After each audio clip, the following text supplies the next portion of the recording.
Imagine, I wanted to make a will for my son to pass on to him everything I had acquired during my lifetime. But my lawyer wrote, "Don't include him, he's up to something." What I discovered ruined everything. Before we continue, please subscribe to the channel and write in the comments what time it is where you are now. Lawrence's hands trembled. The papers scattered across his mahogany desk like evidence at a crime scene. I watched my attorney of 15 years struggle to meet my eyes, and something cold settled in my chest. "Milton, you need to see this." His voice cracked. I leaned forward in the leather chair. The office smelled of old books and coffee gone cold. Outside, Clearwater's evening traffic hummed on Gulf Boulevard, but in that moment, the world narrowed to the smartphone screen Lawrence pushed toward me. The screenshots showed text messages. I recognized my son's number immediately. "The guardianship petition is ready. Dr. Curtis will sign off on the cognitive assessment for $15,000. Should have everything filed by mid-April." My throat tightened. I read it again, then again. "Who's Dr. Curtis?" The question came out steadier than I felt. "A psychiatrist." Lawrence pulled the phone back. "Not a reputable one. Dennis Fowler's been using him in elder cases for years. I've seen his name in 3 fraudulent guardianship attempts." The name Fowler meant nothing to me then. It would later. "This has to be a mistake." But even as I said it, pieces started clicking into place with sickening clarity. Lawrence shook his head slowly. "My assistant Linda photographed these at Brew Theory coffee shop last week. Fowler was practically bragging to his colleagues about a $420,000 commission from a guardianship case. She recognized your son's name. 3 days earlier, everything had seemed perfect. My 67th birthday. David had insisted on taking me to Harbor Lights, that expensive seafood place on Mandalay Avenue where tourists paid $45 for grouper and called it authentic Florida cuisine. Jessica wore a dress that probably cost more than my first car, and little Chloe bounced in her seat, coloring on the kids' menu with crayons the waitress provided. To Dad, David raised his wine glass. The Malbec caught the sunset through the restaurant's windows. 67 years young and still sharper than any of us? Jessica smiled. That practiced smile I'd seen her use in her Instagram videos. "We're so lucky to have you, Milton." Chloe tugged my sleeve. "Grandpa, look, I drew our house." I'd studied the crayon drawing, a blue square with 4 stick figures. My chest had warmed. "That's beautiful, sweetheart. Is that you?" "That's me and Mommy and Daddy and you." She pointed to each figure. I'd looked at my son then, really looked at him. At 39, David had his mother's eyes but my stubborn jaw. We'd had our differences over the years, sure. What father and son didn't? But that night, watching him cut Chloe's salmon into bite-sized pieces, something in me softened. "I've been thinking," I'd said, setting down my fork. "It's time I got my affairs in order. Make things official." David's hand paused mid-cut. "Dad? A proper will, estate planning, all of it." I'd nodded toward Chloe. "Make sure everything goes where it should. To family." Jessica's eyes had lit up. "Oh, Milton, that's wonderful. It's so responsible of you to think ahead." "I want you to have it all, son." The words came easier than I'd expected. The house on Sunset Drive, the investments, everything I built. You're my only child. Who else would I leave it to? David had stood abruptly, walked around the table, and hugged me. The embrace felt genuine. "Thank you, Dad. That means everything." Jessica had touched my hand across the table. "We'll take such good care of things. You don't have to worry about anything." I'd ordered the key lime pie after that. We'd laughed when Chloe got whipped cream on her nose. David picked up the check, $273 with tip, and didn't even flinch. It was a good night. A perfect night. Now, sitting in Lawrence's office, that memory turned rancid. "Keep reading." Lawrence swiped to another screenshot. "Once we get guardianship, he'll be moved to Sunshine Senior Living. Already have preliminary agreement. $6,500 monthly, but worth it to keep him out of the way while we liquidate assets." Liquidate assets? Like I was already dead. "There's more." Lawrence pulled up a document. "This is a petition draft for emergency guardianship, filed under mental incapacity and danger to self. They're claiming you have dementia." "That's insane." The laugh that escaped me sounded hollow. "I run a tight ship. My finances are perfect. I don't even forget where I put my keys." "I know." Lawrence's expression darkened. Which is why this is fraud. They're shopping for a doctor who'll sign paperwork saying whatever they want. For a price. My hands gripped the chair arms. The leather creaked. My son is trying to declare me incompetent? Your son, your daughter-in-law, and their attorney, Dennis Fowler. Lawrence counted them off. It's a scheme, Milton. I've seen it before. They get control of your assets, claim they're managing your care, drain everything, and by the time anyone notices, the money's gone. The office walls seemed to close in. The framed law degree behind Lawrence blurred. I thought about David's hug at the restaurant, Jessica's hand on mine, Chloe's drawing of our family. Why would they? But I knew why. The BMW 7 Series David drove, Jessica's designer handbags, the rental house in Palm Ridge that cost more than most people's mortgage, the lifestyle that exceeded a car salesman's salary by several tax brackets. How long have you known? I asked. Linda came to me 4 days ago. I've been verifying everything since then. Lawrence pulled out another file. I wanted to be certain before I said anything. 4 days ago, the day after my birthday dinner. So when I came in today talking about finally making that will, I couldn't let you put David as beneficiary, not until we know the full extent of this. Lawrence met my eyes finally. Milton, if they succeed, you'll lose everything. Your freedom, your home, your autonomy. They'll have you declared incompetent, locked away somewhere, and spend your money faster than you earned it. Outside, the traffic light on Gulf Boulevard turned red. Cars stopped. The world kept moving while mine tilted sideways. What do I do? The question sounded small. I hated how small it sounded. Lawrence straightened his shoulders. We fight back. But first, we need information. Don't let them know you're aware. Act normal. I'll start gathering evidence. He paused. Can you do that? Pretend everything's fine? I thought about 39 years of birthdays. Teaching David to ride a bike on Clearwater Beach. His high school graduation. Walking him through basic finances when he bought his first car. The hope I'd carried that despite everything, despite the distance that had grown between us, we were still father and son. Yeah, I stood. My legs felt steady, even if nothing else did. I can do that. The drive home took 12 minutes. I counted every one. My house on Sunset Drive sat quiet, lights off except for the porch lamp I'd installed last summer, the one David had called unnecessary, and a waste of electricity.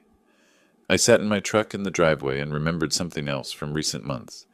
Jessica asking about my memory. Had I repeated myself? David wondering if I'd considered getting checked out by a doctor. The casual suggestions about having someone help manage my accounts. They'd been building their case. The realization hit like cold water. This wasn't impulsive. This was planned. Methodical. They'd been working toward this for months, laying groundwork, establishing a narrative, and I'd almost handed them everything on a silver platter. The next morning arrived cold. I made coffee in my kitchen and watched the sunrise paint Clearwater pink through my window. My hands stayed steady as I poured. That surprised me. David called at 9:15. Hey, Dad, just checking in. His voice sounded cheerful. Too cheerful. How you feeling? Fine, son. Why wouldn't I be? A pause. No reason. Jessica and I were thinking about stopping by later. Maybe around 3? They never stopped by unannounced before. Sure, I'll be here. Great. See you then? I hung up and stared at my phone. Lawrence's warning echoed, Act normal. Don't let them know you're aware. They arrived at 3:02. Jessica carried a casserole dish covered in foil. David held Chloe's hand as they walked up my driveway, the perfect family portrait. We brought dinner. Jessica's smile was magazine bright. Chicken tetrazzini. Your favorite, right? I'd never mentioned liking chicken tetrazzini. That's thoughtful. While Jessica fussed in my kitchen, David wandered. His movements seemed casual, but I noticed. He glanced at the mail on my counter, picked up a bank statement, set it down, walked through my living room like he was measuring square footage. Place is looking good, Dad. He ran his hand along my bookshelf. You keeping up with maintenance, okay? The house is fine. Yeah, but at your age, he caught himself. I mean, it's a lot of house for one person. Ever think about downsizing? Downsizing. The word tasted bitter. Not particularly. Jessica emerged from the kitchen. Milton, where do you keep your insurance papers? I was thinking we should review your coverage. Make sure everything's current. My insurance was none of her business. In my office. I'll handle it. She exchanged a glance with David. Quick. Meaningful. They stayed for an hour. Jessica took photos of my kitchen, claiming she wanted to remember the tile pattern for her own remodel. David asked about my car title, my retirement accounts, whether I'd updated my homeowner's policy recently. Chloe colored at my dining table, oblivious to the vultures circling. After they left, I found David had photographed documents on my desk. I knew because the papers were stacked differently than I'd left them. My son was cataloging my assets. 2 days later, Gerald Foster knocked on my door. My neighbor was 71, retired from the Pinellas County bench, and spent most mornings playing chess at the community center. He held a bag of oranges from his tree. Brought you some citrus. He studied my face. You look tired, Milton. Haven't been sleeping great. Noticed something strange yesterday. Gerald handed me the oranges. Man in a white coat was walking around the neighborhood, had a clipboard, asked me about the resident at 847 Sunset Drive. My address? What kind of questions? About your mental state. Whether I'd noticed memory problems, confusion, wandering. Gerald's eyebrows knitted together. Said he was from Tampa General Hospital, doing community health assessments. Thing is, I've lived here 12 years. Never seen Tampa General do neighborhood assessments. My jaw tightened. What did you tell him? That you're sharper than most men half your age. Gerald leaned against my doorframe. But it bothered me. So I wrote down his license plate. Want it? Please. He pulled a slip of paper from his pocket. Milton, if someone's causing you trouble. I'll handle it. But thank you, Gerald. This helps more than you know. That afternoon, I called a number Lawrence had given me. Sophia Parker answered on the second ring. Mr. Gray, Lawrence said you might reach out. Her office was on Cleveland Street above a sandwich shop. Professional but modest. Sophia was 44, had 15 years as a police detective before going private, and charged $200 an hour. I paid her a $5,000 retainer without blinking. I need to know everything, I said. My son, my daughter-in-law, their attorney, financial records, connections, phone logs if you can get them. Sophia took notes in neat handwriting. This about the guardianship scheme. Lawrence told you. He mentioned the basics. I've seen cases like this before. She met my eyes. They're usually uglier than people expect. Can you find out what they're planning? Give me 2 weeks. Those 2 weeks crawled. David and Jessica visited 3 more times. Each visit followed the same pattern. Concerned questions about my health, subtle probing about my finances, casual observations about how overwhelming managing a house must be at my age. I smiled, nodded, played the role of the trusting father. Inside, I cataloged every lie. Sophia called on a Thursday morning. We need to meet. Her office smelled like coffee and printer ink. The file she spread across her desk was 2 inches thick. Your son has $180,000 in debt. Sophia slid over credit card statements. $47,000 on cards, $95,000 auto loan on that BMW 7 Series, and $40,000 lost in cryptocurrency last year. The numbers swam. How is he making payments? Barely. He's 3 months behind on the car. 2 cards are in collections. She pulled up another document. His salary at Prestige Motors is $62,000 annually. Jessica has no steady income. Her Instagram influencer career generates maybe $300 monthly from sponsored posts. They're drowning. Worse, they rented their house on Palm Ridge Court, $2,800 a month. They can't afford their lifestyle. Sophia tapped a printed email. This is correspondence between David and Dennis Fowler. They've been planning this since January. 4 months of planning, while I'd been hoping my son and I might finally reconnect. Fowler specializes in what he calls asset recovery through protective guardianship. Sophia's tone dripped disgust. He targets elderly people with substantial assets and no close family oversight. Finds someone, usually a relative, willing to file for guardianship, then splits the proceeds. Proceeds from what? Everything. Once guardianship is established, they control your assets completely. They pay themselves management fees, sell your property, drain accounts. By the time anyone questions it, the money's gone. My hands clenched. The Dr. Gerald saw. Dr. Raymond Curtis, psychiatrist out of Tampa. He's signed off on 17 guardianship cases in 3 years. Sophia pulled up a photo. For $15,000, he'll diagnose you with whatever they need. Dementia, psychosis, incompetence to manage affairs. That's fraud. It's a felony, but hard to prove until after the fact. She showed me more documents. They've already drafted the petition. Emergency guardianship hearing.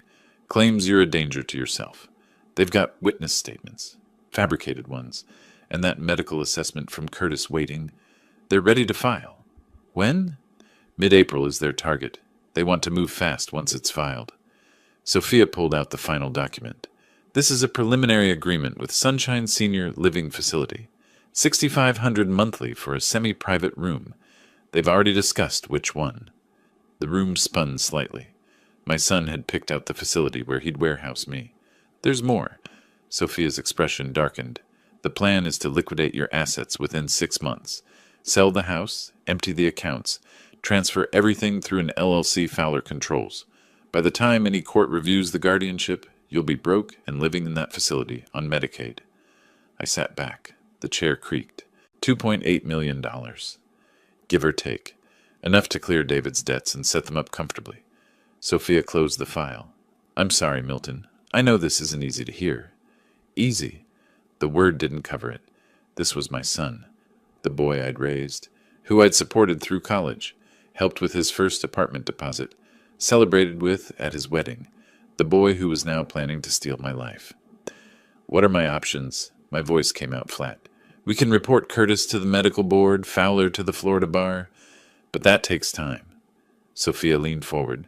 Or we can beat them at their own game. Build a defensive case so strong they can't touch you. I thought about David's hug at Harbor Lights, Jessica's hand on mine, the lies wrapped in affection. Get me everything, every document, every email, every text message. I stood. I want proof of all of it. What are you planning? To make sure they never see a dime of my money. I paused at the door, and to make them regret ever thinking I was an easy mark. That evening, David called. Dad, Jessica wants to have you over for dinner Sunday. 6 o'clock work? I'll be there. Sunday arrived with clouds threatening rain. Their rental on Palm Ridge Court had a manicured lawn and a leased Mercedes in the driveway. Jessica answered, wearing heels and pearls for a casual family dinner. Milton, come in, come in. The house smelled like roasted chicken and desperation masked as domesticity. David poured me wine I didn't drink. We made small talk while Chloe showed me her schoolwork. Over dinner, Jessica struck. Milton, David, and I were talking. At your age, it's so important to stay on top of health issues. Her smile was practiced. Have you considered getting a full checkup? Cognitive assessment, that sort of thing? David nodded. Just to make sure everything's functioning well. Memory, decision-making. It's preventive care, really. They were setting the stage, building their narrative in front of witnesses, even if that witness was just a 6-year-old. I set down my fork, met Jessica's eyes. That's a thoughtful suggestion. Her shoulders relaxed slightly. In fact, I've been thinking about getting all my affairs in order. I smiled. The smile felt cold, even on my face. Health checkups, legal documents, financial reviews, making sure everything is exactly where it should be. David's smile flickered, just for a second. That's wonderful, Dad. We're happy to help with any of that. I'm sure you are, son. I stood. Thank you for dinner, but I should get going. Jessica walked me to the door. Think about that checkup, Milton. We just want what's best for you. I turned at the threshold, looked at her directly. I know exactly what you want, Jessica. Her smile froze. I drove home through the drizzle and called Lawrence from my truck. They're moving faster than we thought, I said. We need to move faster. What do you need? A plan, a real one. Rain tapped against my windshield. They want to destroy me? Fine. Let's see how they like being destroyed. Lawrence was quiet for a moment. You sure about this, Milton?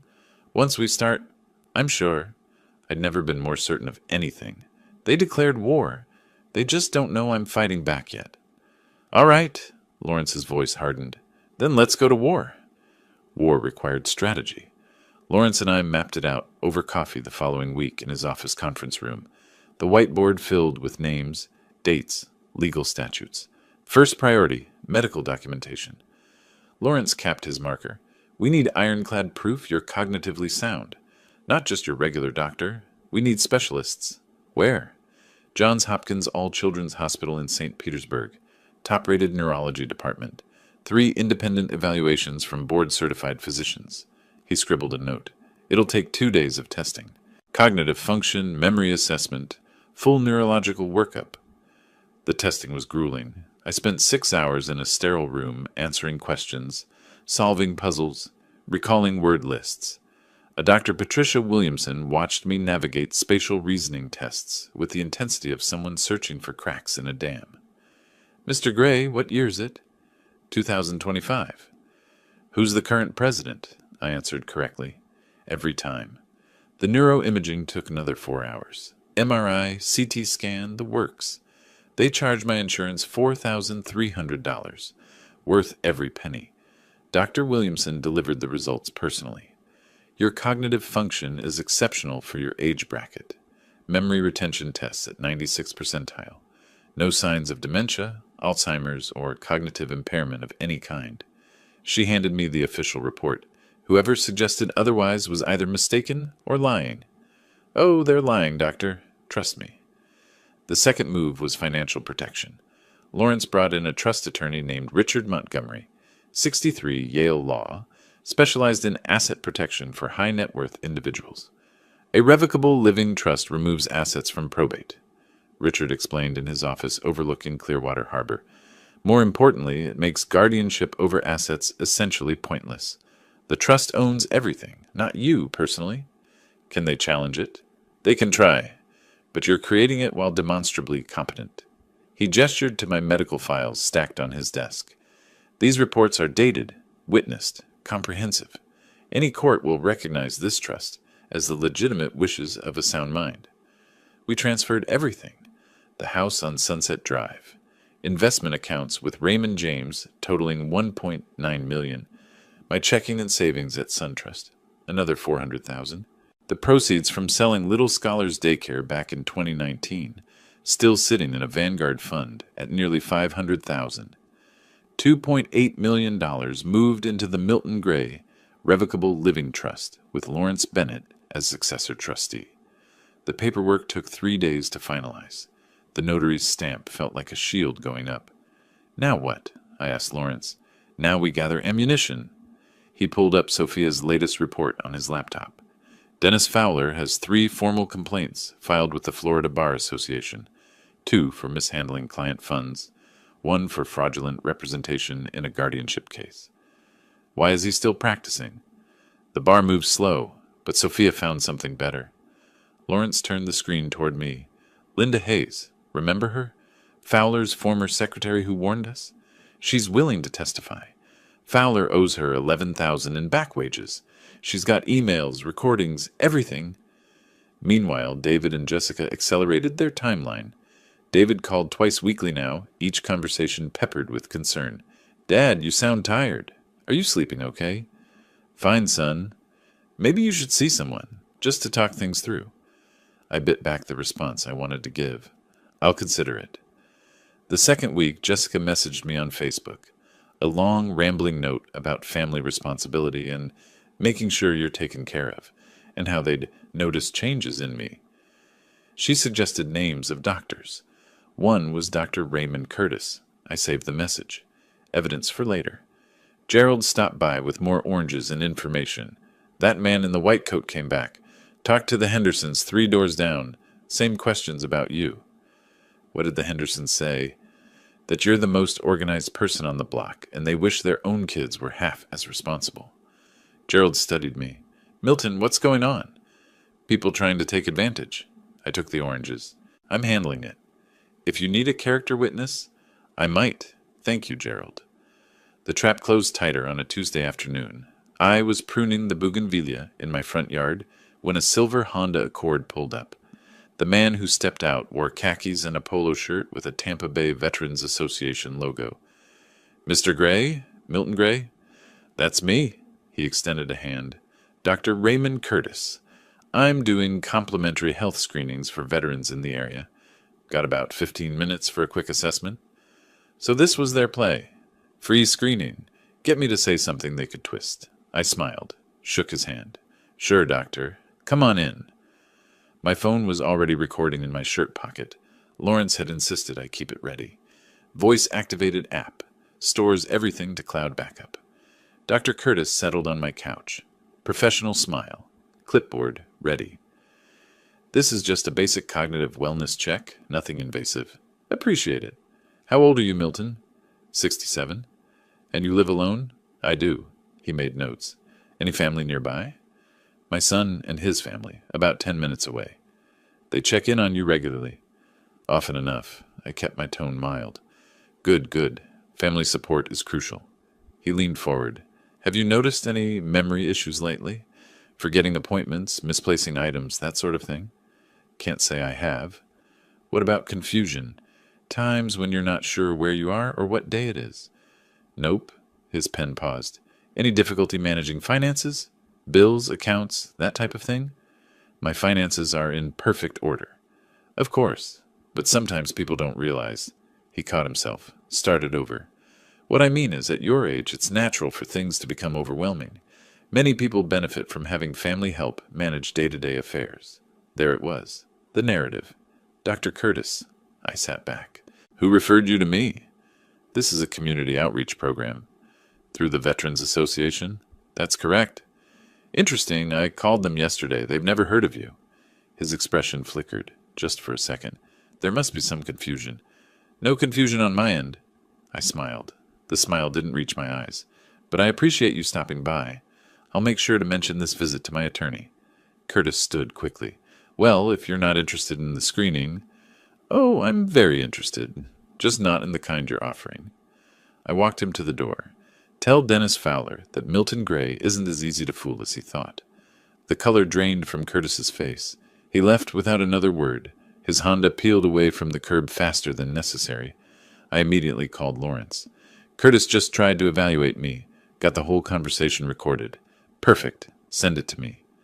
Lawrence sounded energized. This gets better and better. He just committed a felony. Fraudulent medical assessment with intent to defraud.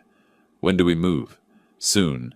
Let them file their petition first. Let them commit fully. Lawrence paused. In chess, you don't take the queen right away. You let your opponent think they're winning. 2 days later, certified mail arrived. Official stationery from Pinellas County Clerk of Court. My hands didn't shake as I opened it. Notice of guardianship hearing case. Number 2025. CP 47. Petitioner, David Michael Gray. Respondent, Milton James. Gray, hearing. Date, April 15, 2025, 10 a.m., Judge Sandra Morrison presiding. The petition claimed I was incapacitated and unable to manage personal or financial affairs, and posed a danger to self through neglect and poor judgment. Attached were sworn statements from David and Jessica describing incidents that never happened. Me forgetting to turn off the stove, getting lost driving to the grocery store, making irrational financial decisions. Every word a lie. I called Lawrence. They filed. Good. His voice was calm, calculating. Now we show them what preparation looks like. I'm filing our response tomorrow. Medical records, trust documents, character witnesses, everything. Plus a formal complaint against Curtis and Fowler to the Florida Bar and Medical Board. What about the hearing? Oh, we'll be there. I could hear the smile in his voice. And Milton? Wear your Bronze Star pin. The one from your Marine service. Judges notice things like that. I hung up and looked at the court notice again. April 15th, 3 weeks away. David and Jessica thought they were about to win. They'd filed their petition, lined up their fraudulent doctor, prepared their fake evidence. In their minds, the trap had closed around the helpless old man. They had no idea I'd been building a bigger trap around them. I pulled out my phone and texted Lawrence, "Let's destroy them." His response came immediately. With pleasure. 3 weeks felt like 3 years. April 15th arrived with cloudless skies and temperatures pushing 85 degrees. I dressed carefully that morning, navy suit, white shirt, the Bronze Star pin on my lapel. The pin caught sunlight as I checked my reflection. Lawrence had arranged everything. We arrived at the Pinellas County Courthouse on Court Street 30 minutes early. The building's limestone facade looked imposing in the morning heat. Lawrence met me at the entrance with two other attorneys, Jonathan Pierce and Rachel Hartman, both from his firm. 3 lawyers? I raised an eyebrow. They brought their ammunition. We're bringing an arsenal. Lawrence adjusted his briefcase. Jonathan handles elder law. Rachel specializes in fraud cases. Trust me. We took seats in courtroom 4B. The room smelled like old wood and air conditioning struggling against Florida humidity. Judge Sandra Morrison's bench dominated the space, empty for now. David and Jessica arrived 10 minutes later. Dennis Fowler walked between them like a shepherd guiding sheep. David wore a suit that probably cost more than he could afford. Jessica had on a black dress, somber, appropriate for someone concerned about family. They saw me and David's step faltered. "Dad!" He attempted a smile. "Didn't expect you to fight this? Didn't you?" I kept my voice neutral. Dennis Fowler inserted himself between us. Mid-50s, slicked back hair, expensive watch. "Mr. Gray, I'm Dennis Fowler, representing your son. This proceeding is really in your best interest. We all want. I know exactly what you want, Mr. Fowler." I didn't blink. "And you're not getting it." His jaw tightened. "We'll see what the court decides." They took seats across the aisle. Jessica whispered urgently to David. Her hands moved in sharp, nervous gestures. David stared straight ahead, that fake confidence evaporating like morning dew. The bailiff called the courtroom to order. Judge Morrison entered, late 50s, steel gray hair, expression that suggested she'd heard every lie imaginable and believed none of them. Case number 2025, CP Intimo 7, David Michael Gray, petitioner, seeking guardianship over Milton James Gray, respondent. She surveyed the room. "This is a preliminary hearing to determine if emergency guardianship is warranted. Mr. Fowler, you may proceed." Dennis stood. His opening statement painted me as a confused old man in decline. He referenced the statements from David and Jessica, the forgotten stove, the getting lost, the concerning financial decisions. He mentioned Dr. Curtis's preliminary assessment, suggesting cognitive impairment. "Your Honor, Mr. Milton Gray requires immediate protection from his own deteriorating faculties. His son, out of love and concern, seeks only to ensure his father's safety and well-being." The performance was polished, practiced. Jessica dabbed at her eyes with a tissue. David nodded gravely at appropriate moments. Judge Morrison turned to our side. "Mr. Bennett?" Lawrence stood. 3 other attorneys stood with him. The synchronized movement had impact. "Your Honor, this petition is not about protecting Mr. Gray. It's about exploiting him." Lawrence's voice carried through the courtroom. "The petitioner and his attorney have engaged in systematic fraud, evidence fabrication, and conspiracy to commit financial elder abuse under Florida Statute 825-103. Dennis shot to his feet.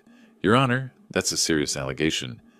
Then perhaps you should have thought twice before making it so easy to prove." Lawrence pulled a document from his briefcase. "I'm submitting comprehensive medical evaluations from Johns Hopkins, All Children's Hospital, dated 3 weeks ago. 3 board-certified physicians independently assessed Mr. Gray's cognitive function. All 3 concluded he shows no signs of impairment, dementia, or incompetence." He handed the report to the bailiff. Judge Morrison's expression sharpened as she read. "Furthermore," Lawrence continued, "I have here a recording of Dr. Raymond Curtis attempting to conduct a fraudulent assessment of Mr. Gray." He pressed play on a laptop. My voice filled the courtroom. "Dr. Curtis, who referred you to me?" Curtis's recorded response. "This is a community outreach program. Through the Veterans Association." "That's correct." "Interesting. I called them yesterday. They've never heard of you?" The silence after the recording was absolute. David's face went pale. Jessica's tissue froze halfway to her eyes. Dennis Fowler looked like he'd swallowed something sharp. Judge Morrison leaned forward. "Is Dr. Curtis present?" "No, Your Honor. He's currently under investigation by the Florida Department of Health." Lawrence smiled thinly. "We filed a formal complaint yesterday. Turns out Dr. Curtis has signed 17 questionable guardianship assessments in 3 years, each for a fee of $15,000. "Your Honor," Dennis tried to interject, "I'm not finished." Lawrence pulled out more documents. "Mr. David Gray currently carries $180,000 in debt. Credit cards, auto loans, cryptocurrency losses. His income as a car salesman is $62,000 annually. He cannot sustain his current lifestyle and is 3 months behind on major payments. He laid out the credit reports. The numbers glared under courtroom lights. His motive for this guardianship is simple: access to his father's $2.8 million estate. Mr. Fowler stands to receive 15% as consultation fees, approximately $420,000. Jessica's hand flew to David's arm. Her whisper carried, "You told me this would work." "Mrs. Gray," Judge Morrison's voice cut like steel, "you'll have your chance to speak, if called." Lawrence wasn't done. He presented the trust documents next. 3 weeks ago, Mr. Gray, while demonstrably competent, established a revocable living trust. All assets have been transferred. Even if this court granted guardianship over his person, which it should not, there are no assets to manage. They're protected by trust instrument. Dennis Fowler's expensive watch caught the light as his hands gripped the table. His carefully constructed case was imploding in real time. "Finally, Your Honor," Lawrence's tone went cold. "Mr. Dennis Fowler has 3 pending complaints with the Florida Bar Association. 2 for mishandling client funds, 1 for fraudulent representation in a previous guardianship case. His former secretary, Linda Hayes, is prepared to testify about systematic elder abuse schemes Mr. Fowler has operated for years." Judge Morrison removed her glasses, rubbed the bridge of her nose. "Mr. Fowler, do you have response to any of this?" Dennis stood slowly. His rehearsed confidence had evaporated. "Your Honor, we had reason to believe—" "You had greed, Mr. Fowler, not reason." Judge Morrison's expression could have frozen fire. "This petition is denied. Furthermore, I'm ordering an immediate investigation by the State Attorney's Office into potential fraud, conspiracy, and elder abuse violations." She turned to David and Jessica. "Mr. and Mrs. Gray, you attempted to defraud your own father through false testimony and fabricated evidence. I suggest you secure different legal counsel because Mr. Fowler is about to have problems of his own." The gavel struck. The sound echoed. David sat frozen. His face had gone from pale to gray. Jessica burst into tears, real ones this time, born of panic rather than performance. Dennis Fowler gathered papers with shaking hands, already calculating his defense strategy. Outside the courtroom, David caught up to me in the hallway.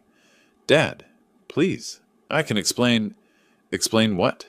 I turned to face him. "Explain how you planned to declare me incompetent? How you were going to warehouse me in Sunshine Senior Living for $6,500 a month while you sold my house? How you were going to spend my money before I was even declared legally incapable? It wasn't supposed to." He stopped, started again. "Jessica," she said. "Don't blame your wife for your greed, David." My voice stayed level, ice-cold level. "You wanted my money more than you wanted a father. Congratulations. You got neither." Jessica pushed past him, mascara running in black rivers down her cheeks. "This is your fault. You said it was foolproof. You said he'd never know." "Keep it together," David hissed at her. "Keep it together?" Her voice rose to a pitch that turned heads. "We just lost everything. The judge said fraud. Do you understand what that means?" They argued in whispers that weren't whispers. Lawrence touched my elbow. We should go. As we walked away, I heard David call out, "Dad, wait." I didn't turn around. That evening, Dennis Fowler received certified mail from the Florida Bar Association. Emergency disciplinary hearing scheduled. License suspension pending investigation. Dr. Raymond Curtis received a visit from FBI agents. Turns out Medicare fraud carries federal charges. And me? I sat on my porch on Sunset Drive, watching the sun set over Clearwater, and felt nothing but cold satisfaction. The war had just begun. They'd fired the first shot back in January when they started plotting. I'd just fired back, and my aim was better. The fallout moved faster than Florida summer storms. Within 48 hours of the hearing, Dennis Fowler received notice of emergency license suspension from the Florida Bar. The investigation Lawrence had triggered expanded beyond our case. Turned out Fowler had 17 similar schemes documented across Pinellas and Hillsborough counties over 6 years. Dr. Raymond Curtis fared worse. Federal agents arrested him on charges of Medicare fraud and conspiracy to commit wire fraud. His little side business of selling diagnoses had cost taxpayers an estimated $2.3 million in fraudulent guardianship proceedings. The FBI press release made regional news, but the real bomb dropped 5 days after the hearing. Tampa Bay Times ran the story on page 3. The headline made my coffee taste better. Clearwater man attempts to defraud own father through bogus guardianship. The article didn't name David directly, journalist ethics and all that, but the details were specific enough that anyone in Clearwater could connect the dots. 67-year-old veteran, successful daycare business owner, son carrying massive debt, attorney with history of elder abuse schemes. Gerald brought me the newspaper that morning. Saw this and thought of your situation. He pointed to the article. Says here the veteran was a Bronze Star recipient. That you? Might be. His eyebrows rose. Milton, why didn't you ever mention? Didn't seem relevant. I folded the paper. Ancient history. Not so ancient if someone tried to steal from you because they thought you were an easy target. Gerald settled into my porch chair without invitation. You know what the community center's saying? I can imagine. Henderson's figured it out, they told the Johnsons. Now everyone's talking. He shook his head. Your son's reputation's finished in this town. I felt a flicker of something, not quite guilt, maybe recognition that I'd gone nuclear when a smaller bomb might have worked. But then I remembered the court documents, the fabricated stories, the plan to lock me away in Sunshine Senior Living while they liquidated everything I'd built. The flicker died fast. He earned that reputation, Gerald. David's employer apparently agreed. Prestige Motors called him in 3 days after the hearing. The sales manager, a guy named Tom Rodriguez, had fielded complaints from customers who'd read between the lines in the newspaper article. I know this because David called me that evening. Dad, please, they're putting me on probation. Rodriguez says customers don't trust me anymore. His voice cracked.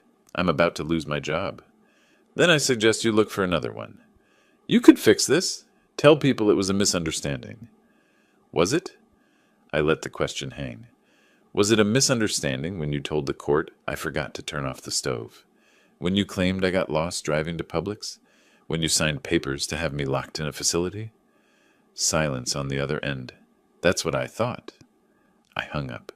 Jessica's Instagram imploded even faster. Her 12,000 followers had been her pride. Proof she was someone, something more than a struggling sales manager's wife playing dress-up. The comments section on her last post became a battlefield. Fake life, fake person, fake everything. Imagine trying to steal from your own father-in-law. All those designer bags probably bought with money that wasn't even hers. She deleted every post, shut down the account. Her influencer career, such as it was, died in a storm of public shame. But underneath all the wreckage, one question nagged at me. Lawrence had mentioned it casually during our first meeting, but we'd been so focused on building our defense that I never pushed for details. I called him that afternoon. How did you really find out? You said your assistant photographed messages at Brew Theory, but that's a hell of a coincidence. Lawrence was quiet for a moment. Linda Hayes, my paralegal, she used to work for Dennis Fowler. Used to? He fired her 8 months ago. Actually, he stopped paying her first, $11,000 in back wages, then fired her when she complained.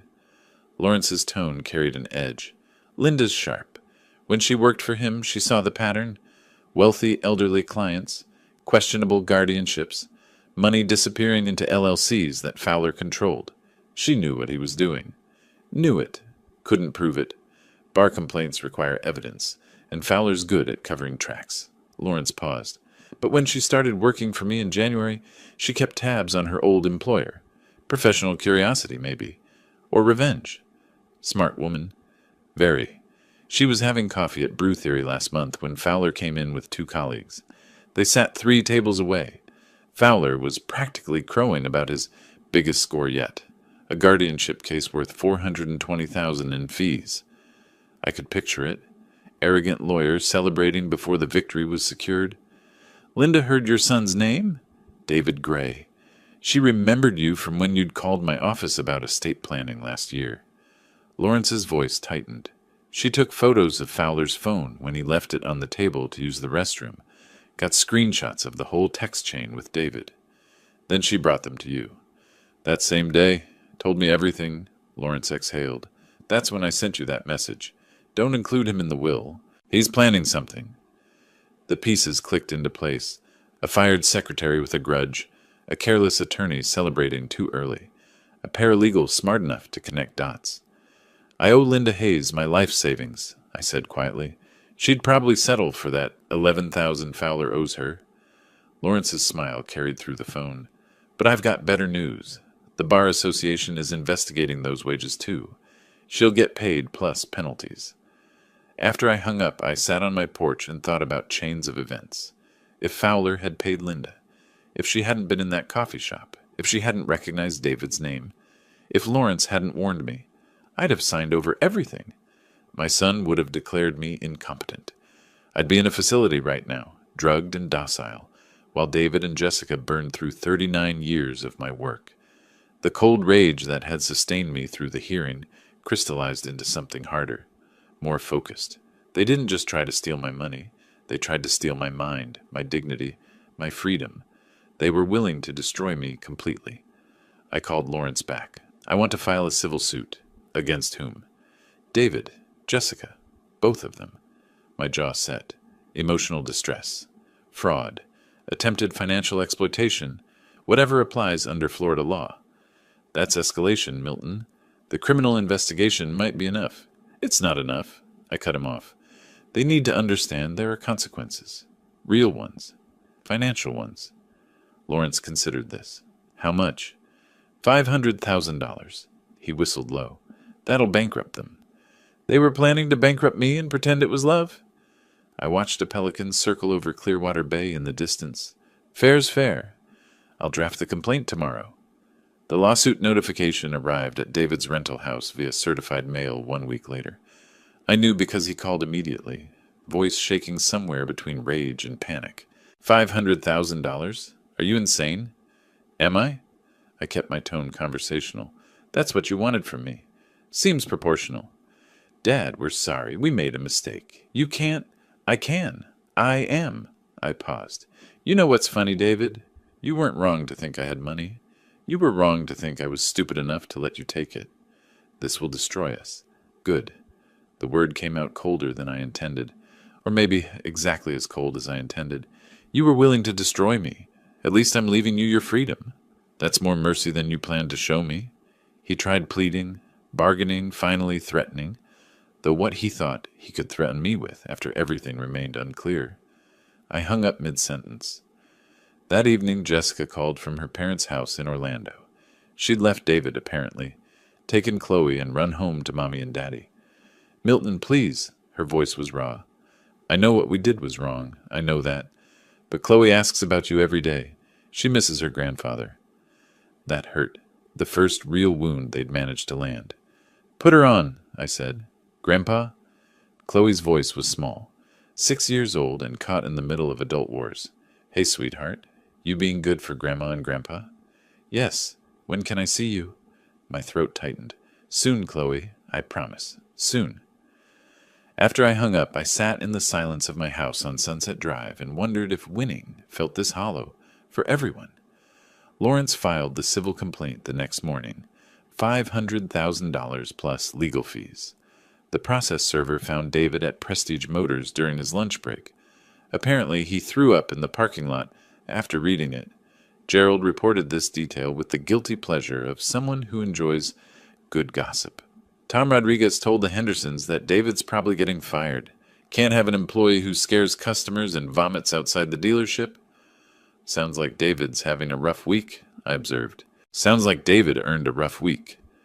Gerald studied me. You doing okay with all this? Was I? I'd won the battle. Protected my assets, exposed their fraud. My son was imploding professionally and personally. His wife had left him. His reputation was ruined. Criminal charges loomed. Now civil bankruptcy threatened. I'm fine, I said. Gerald didn't look convinced, but he didn't push. That night, I dreamed about teaching David to ride a bike. He was 7, skinny kid with scraped knees and determination. I'd held the seat steady while he pedaled, running alongside until he found his balance. When he finally rode on his own, he'd looked back at me with pure joy. "I did it, Dad. Did you see?" I woke up angry. Angry at him for making me remember when he was good. Angry at myself for caring. The war wasn't over, but the next phase was about to begin. Sophia called 3 weeks later with news that made my morning. "Found something interesting in David's financial records." I settled into my kitchen chair. "I'm listening." "That BMW 7 Series he drives, loan application shows he claimed annual income of $98,000. Papers rustled on her end. His actual W-2 from Prestige Motors shows $62,000. That's fraud. Gets better. He listed the car's value at $115,000. Kelley Blue Book puts that model at $87,000 max. Sophia paused for effect. He inflated both his income and the collateral value. Tampa Bay Credit Union gave him $95,000 based on false information. I remembered something then. Years ago, when Little Scholars Daycare was thriving, I'd provided free childcare slots for military families. The program director at MacDill Air Force Base had been grateful, sent me a handwritten thank you note. Her husband worked at Tampa Bay Credit Union, branch manager, if memory served. "Can you send me the loan documents?" "Already in your email." I drafted a careful message that afternoon, not accusatory, just concerned. A father who discovered his son might have made errors on a loan application and wanted to bring it to the bank's attention before anyone got hurt. I hit send and waited. Tampa Bay Credit Union's fraud department moved faster than I expected. Within 5 days, David received a certified letter demanding full loan review and documentation of income claims.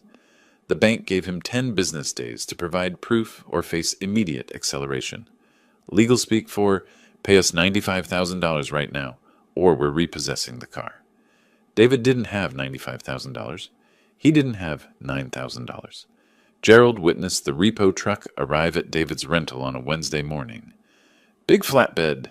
Took about 15 minutes to load that BMW." Gerald shook his head. "Your son stood in his driveway in his bathrobe, just watching. Didn't even try to stop them." "How'd he look?" "Like a man who'd run out of options." Gerald studied me. "You had something to do with that, didn't you?" I might have mentioned some discrepancies to the right people. "Ruthless, Milton. They tried to have me declared mentally incompetent and locked away." I sipped my coffee. Losing a car seems proportional. But I wasn't finished. Sophia had found something else. Jessica took out a business loan last year, $40,000 from SunTrust for a direct sales cosmetics venture. Sophia's tone dripped skepticism. "The application lists you as co-signer." I never co-signed anything for Jessica. "I didn't think so." She sent me a PDF. "Look at the signature." The scanned document showed my name in handwriting that almost matched mine. Almost. The M in Milton leaned wrong. The G in Gray had an extra loop. Someone had practiced but hadn't quite nailed it. She forged my signature. "Yep, that's identity theft, forgery, and fraud. Florida Statute 817568. Third-degree felony." Sophia's voice hardened. "You want to press charges?" I thought about Jessica's call from Orlando. Chloe's small voice asking when she could see me.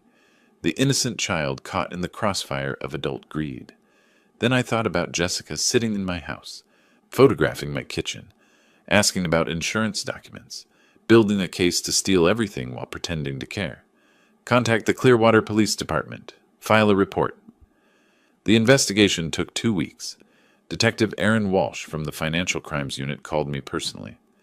"Mr. Gray, we've confirmed the signature is forged. Bank handwriting analysis and your statement are sufficient for charges. What happens now?" "We issue a warrant for Jessica Marie Gray's arrest.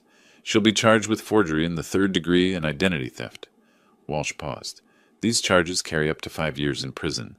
5 years. The number sat heavy. "Detective Walsh, what if she agreed to make restitution? Pay back the 40,000 plus damages?" "You'd be willing to accept that instead of prosecution?" "If she pays 50,000 total, the loan plus 10,000 in compensation, and admits the forgery publicly, I won't push for jail time." Walsh considered this. "I'll contact her attorney, see if she's interested in a deal." Jessica was very interested in a deal. Her parents, middle-class folks from Orlando, who'd probably never imagined their daughter capable of felony fraud, borrowed against their house to come up with $50,000. The money hit my account on a Friday. Jessica signed a notarized confession admitting she'd forged my signature. The document would be filed with the court, but sealed from public record, per the plea agreement. She called me after signing. "I hope you're happy, Milton." "Happy?" I laughed without humor. "Jessica, you forged my signature to steal $40,000. You participated in a scheme to have me declared incompetent. You helped your husband try to destroy my life. And you think I'm the villain because I didn't let you get away with it? We were desperate." "No, you were greedy. There's a difference." I ended the call. David's employment situation collapsed shortly after. Tom Rodriguez at Prestige Motors had given him chances. Multiple chances, but the combination of negative publicity, the lawsuit, the repossessed BMW, and David's increasingly erratic behavior finally exceeded management's tolerance. Rodriguez called me directly. "Mr. Gray, I hope you don't mind, but I wanted you to know, we're terminating David's employment." "That's your decision, Tom. Customers specifically requested not to work with him. One guy actually said, 'I don't want to buy from someone who tried to steal from his own father.'" Rodriguez sighed. "I sympathize with family situations, but this is business." "I understand. For what it's worth, I'm sorry you're going through this." After I hung up, I felt a strange emptiness. Victory kept tasting like ash. Gerald brought more news within days. Moving truck showed up at David's place. He's leaving Palm Ridge Court. Where's he going? Studio apartment on Missouri Avenue. Saw the listing, $950 a month. Rough neighborhood. Gerald's expression held something like pity. "Your son's fallen pretty far. From a $2,800 rental with a leased Mercedes to a $950 studio in the sketchy part of Clearwater. From $62,000 a year to unemployment.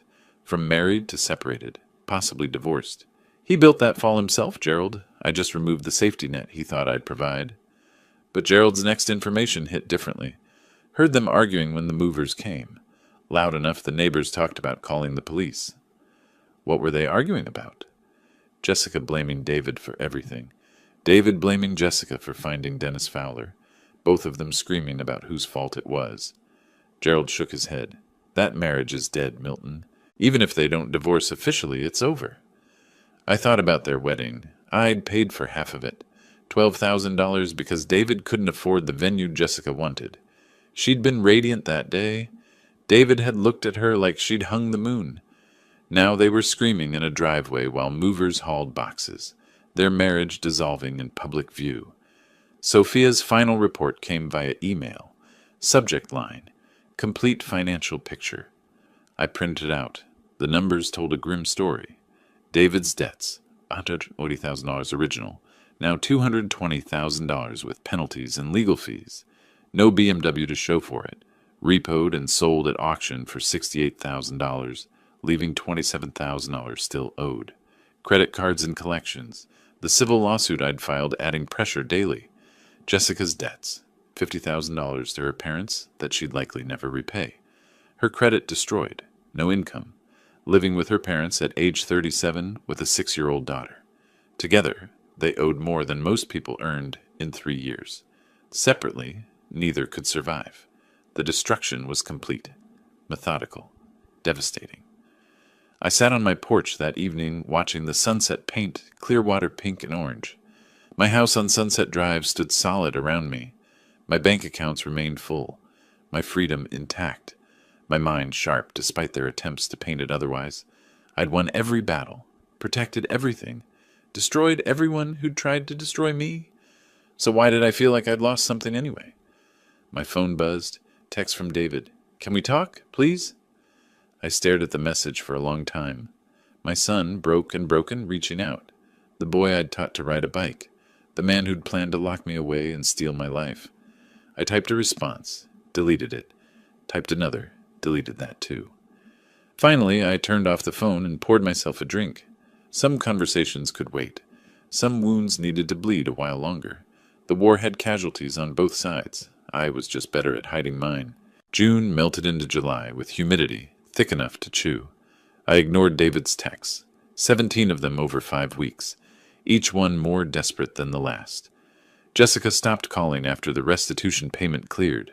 Smart woman, knowing when she'd lost. The invitation arrived on a Tuesday. Heavy cardstock, embossed seal of the state of Florida. I almost threw it away with the junk mail. Mr. Milton Gray, you are cordially invited to the 4th of July Veterans Recognition Ceremony at Clearwater Beach. Governor Ron Caldwell will be presenting the Community Hero Award. Your presence is requested at 10 a.m. Ron Caldwell. I hadn't heard that name in years. We'd served together in the Marine Corps back in the 80s. Different platoons, same deployment. Lost touch after discharge, though I'd followed his political career with distant interest. Watched him climb from city council to state senate to governor's mansion. I called the number on the invitation. A polite assistant confirmed. Yes, Governor Caldwell had specifically requested my attendance. Yes, the award was legitimate. Yes, it was being televised by Bay News 9 and covered by local newspapers. The governor mentioned your charitable work with military families, the assistant explained. He'd like to honor that legacy. Legacy? Interesting word. I hadn't publicized Little Scholars Daycare's military program. Never sought recognition for providing free childcare to service members' families from 1995 through 2019. Did it because it felt right, because I'd been a Marine once, and knew the challenges military families faced. Apparently, Ron remembered. The morning of July 4th arrived with cloudless skies and temperatures already pushing 90. I dressed carefully, light gray suit, white shirt, bronze star pin on my lapel. The pin caught sunlight as I locked my front door. Clearwater Beach was packed. Tourists mixed with locals, American flags everywhere, the smell of sunscreen and hot dogs heavy in the salt air. A temporary stage stood near Pier 60, draped in red, white, and blue bunting. Chairs faced the Gulf of Mexico, already filling with attendees. A staffer with a clipboard found me. "Mr. Gray, please follow me." They seated me in the front row, third seat from the aisle. Perfect camera angle, I'd realize later. The ceremony opened with the national anthem. A local high school choir sang. The mayor gave a speech about service and sacrifice. Then Governor Caldwell took the stage. He looked older than his campaign photos.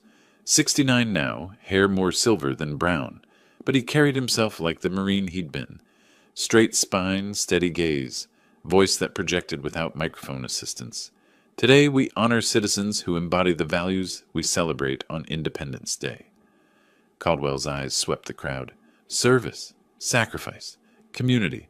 These aren't abstract concepts. They're lived by real people who make real differences. He spoke about several recipients. A firefighter who'd saved 3 children from a burning apartment. A teacher who'd started a literacy program in underserved neighborhoods. A nurse who volunteered at homeless shelters. Then he called my name. Milton James Gray served 15 years in the United States Marine Corps, including deployment to the Middle East, where he earned the Bronze Star for valor under fire. Caldwell gestured for me to approach, but his service didn't end with his discharge. In 1995, Milton opened Little Scholars Daycare with a mission: provide quality childcare to working families, with free services for military personnel. I walked to the stage. The audience applauded. Camera flashes popped. Caldwell shook my hand, leaned in close. "Good to see you again, Milton. Still kicking, I see." "Still kicking, sir." He turned back to the microphone. "I know this man personally. We served together. Milton Gray is someone who understands that freedom isn't free, and community isn't built by people who only take." He handed me a framed certificate and a medal on a blue ribbon. "This is the Florida Community Hero Award. It's given to citizens who exemplify selfless service. Milton, on behalf of the state of Florida, thank you." More applause. More cameras. A reporter from Tampa Bay Times asked for a statement. I kept it brief. Honored to be recognized. Grateful for the opportunity to serve. Military families deserve our support. The ceremony concluded with another anthem and a flyover by Coast Guard helicopters. People congratulated me as the crowd dispersed. Old clients from Little Scholars Daycare approached with stories about how the free childcare had saved them during deployments, during hardships. "Gerald found me near the parking area. Didn't know you were a war hero, Milton." "I'm not a hero. I just did my job." "Bronze Star says different." He gripped my shoulder. "Proud to know you." But the real impact happened later. Bay News 9 aired the ceremony on their evening broadcast. The segment lasted 4 minutes. Showed Caldwell's speech, my handshake with the governor, brief interview clips. David and Jessica saw it. I know because Jessica's mother called me that night from Orlando. Mr. Gray, this is Patricia Henderson, Jessica's mother. Her voice was tight, professional. My daughter just watched the news coverage of your award ceremony. Did she? She had no idea about your military service, or your connection to the governor, or the scope of your charitable work. A long pause. She's sitting here crying, Mr. Gray. Says she never knew who you really were. She never asked, Patricia. I understand why you did what you did, after everything that happened. Patricia's voice softened slightly. But my granddaughter saw her grandfather on TV being called a hero, and she can't understand why she's not allowed to see him. That hit harder than intended. Chloe, innocent Chloe, watching Grandpa receive awards while living in exile because her parents were criminals. I'll consider reaching out, I said carefully, but not yet. I understand, Patricia hung up. David's text arrived minutes later. Why didn't you ever tell me? About the Bronze Star, about serving with the governor, about everything? I stared at the message. So many possible responses. I chose the simplest. You never asked who I was. You only cared what I had. 2 days after the ceremony, Amanda Foster approached me at Brew Theory Coffee Shop. Gerald's daughter, the journalist. 34, sharp eyes, notebook always ready. Mr. Gray, I'd like to interview you for an article I'm writing. She slid into the chair across from me. It's about elder abuse through fraudulent guardianship schemes. Recent high-profile case here in Clearwater brought attention to the issue. Recent high-profile case, I repeated dryly. Amanda smiled slightly. Dad told me a little. Told me you might have insights. She opened her notebook. I won't use names, but I'd like to tell the story. How these schemes work, how they target veterans and elderly citizens, how families sometimes become predators. Why me? Because you fought back and won. Most victims don't. Most end up in facilities, assets drained, families destroyed. Her expression hardened. I want people to understand this isn't rare. It's systematic. And it's happening to people like you. Decorated veterans, successful business owners, sharp minds and aging bodies. I agreed to the interview. Spent 2 hours walking her through the mechanics of guardianship fraud without naming David or Jessica directly. The facts were specific enough that anyone who'd followed local news could connect the dots. The article ran in Tampa Bay Times on July 15th, front page of the Metro section. When family becomes the enemy, one veteran's fight against guardianship fraud. Amanda had done her homework. The piece detailed Florida's guardianship laws, cited statistics on elder abuse cases, interviewed lawyers and advocates. My story wove through it, anonymous but unmistakable. Bronze Star recipient, successful businessman, son with massive debts, attorney with history of fraudulent cases, medical diagnosis purchased for $15,000. The article mentioned the governor's July 4th ceremony without naming me directly, but the timing was obvious. Anyone reading could figure it out. Clearwater's community wasn't large. Word spread like wildfire through dry grass. Gerald reported reactions with the gleeful energy of someone who enjoyed seeing justice served. The Hendersons won't talk to your son if they see him at Publix.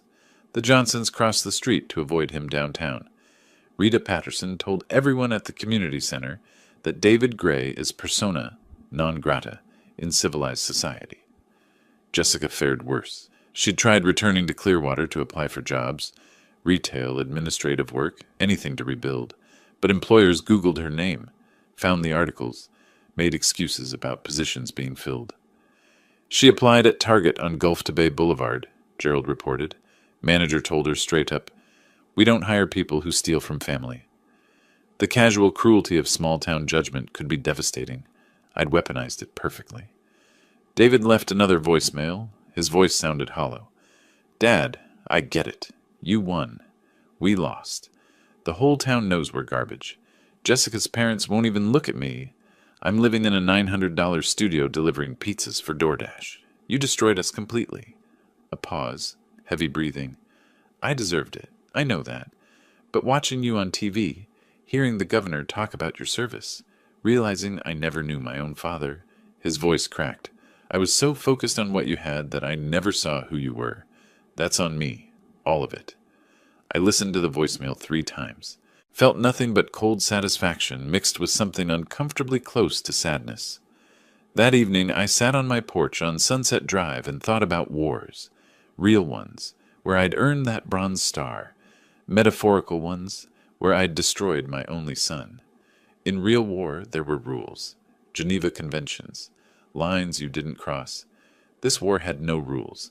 They'd tried to steal my mind, my freedom, my dignity.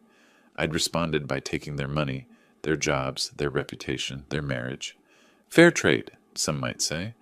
But Gerald's question echoed, "You doing okay with all this?" Was I? I'd protected everything I owned. Proven I wasn't the easy target they'd assumed.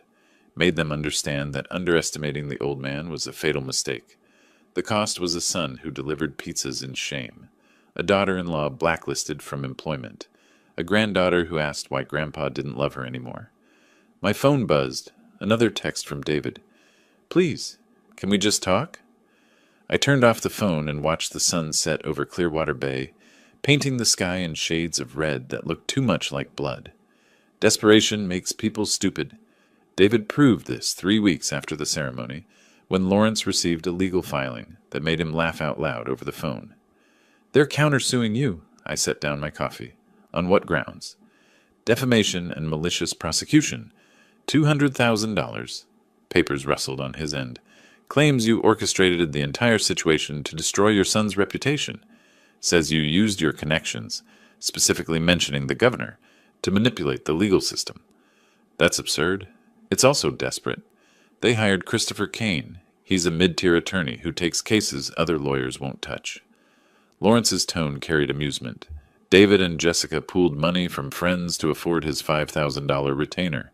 This is their Hail Mary. Can they win?" "Milton, they have no case. None. They initiated the guardianship fraud. They forged signatures. They lied to courts. All we did was defend you with facts." He paused. "But Kane's smart enough to know that. He's probably taking their money, knowing it's hopeless." The countersuit arrived via certified mail 2 days later. 15 pages of legal language trying to reframe David and Jessica as victims of my vindictive manipulation. It claimed I'd systematically destroyed their livelihood and weaponized the legal system for personal revenge. Reading it felt surreal. They'd tried to have me declared insane and locked away. Now they were claiming I was the aggressor. Gerald found it hilarious. "They're saying you're the bad guy? The man they tried to rob?" He shook his head. "That takes nerve." "Takes stupidity," I corrected him, "but let them try." The hearing was scheduled for mid-August. Lawrence assembled our response with the enthusiasm of someone who enjoyed crushing, obviously fraudulent arguments. He brought Rachel Hartman again, the fraud specialist who'd helped destroy Dennis Fowler. Christopher Kane arrived at the courthouse looking uncomfortable. Early 50s, slightly rumpled suit, briefcase that had seen better days. He shook my hand before we entered the courtroom. "Mr. Gray, I want you to know this isn't personal." "Of course it is," I replied. "It's $5,000 personal." His expression flickered. "I'm representing my clients to the best of my ability." "Then you should have advised them not to file." Inside courtroom 4B, David and Jessica sat ramrod straight. This was their last shot. They'd borrowed money they couldn't repay to hire a lawyer. They couldn't afford to file a suit. They couldn't win. The desperation was almost tangible. Judge Robert Morrison presided. Different judge than our first hearing, but he'd read the case file. His expression suggested he'd already formed opinions. Kane's opening argument tried to paint me as a vengeful father who'd manipulated circumstances. "Your Honor, Mr. Milton Gray is a decorated veteran with connections to the highest levels of Florida government. When his son attempted, however misguided, to address legitimate concerns about his father's well-being, Mr. Gray used those connections to systematically destroy his son's life." He cited the newspaper articles, the community ostracization, David's job loss. This wasn't self-defense. This was calculated destruction. My clients made mistakes, yes, but the punishment far exceeded any reasonable response. The performance was adequate. Kane was trying to make us look like bullies. Judge Morrison turned to Lawrence. "Mr. Bennett?" Lawrence stood. Rachel stood with him. The synchronized movement still had impact. Your Honor, let's be clear about what happened. Lawrence's voice carried ice. The petitioners didn't attempt to address concerns. They conspired with a corrupt attorney and a fraudulent psychiatrist to have Mr. Gray declared incompetent so they could steal $2.8 million. He projected the evidence on the courtroom screen, the text messages between David and Dennis Fowler, the forged signature on Jessica's loan, the recorded conversation with Dr. Curtis, David's debt statements showing clear financial motive. Every piece of evidence shows premeditation, planning, intent to commit fraud. Lawrence turned to David and Jessica. They didn't make mistakes, Your Honor. They committed crimes. Kane tried to interject. Your Honor, my clients were under financial stress. Financial stress isn't a defense for fraud. Judge Morrison's tone was sharp. Continue, Mr. Bennett. The petitioners claim Mr. Gray manipulated the system. In reality, he simply defended himself using legal means. Lawrence pulled up the trust documents. He established financial protections while demonstrably competent. He gathered evidence of actual crimes. He reported those crimes to appropriate authorities. Nothing he did was improper. Rachel added her analysis. Florida Statute 825.103 specifically addresses exploitation of elderly persons. The petitioners violated this statute. Mr. Gray's response wasn't revenge. It was justice.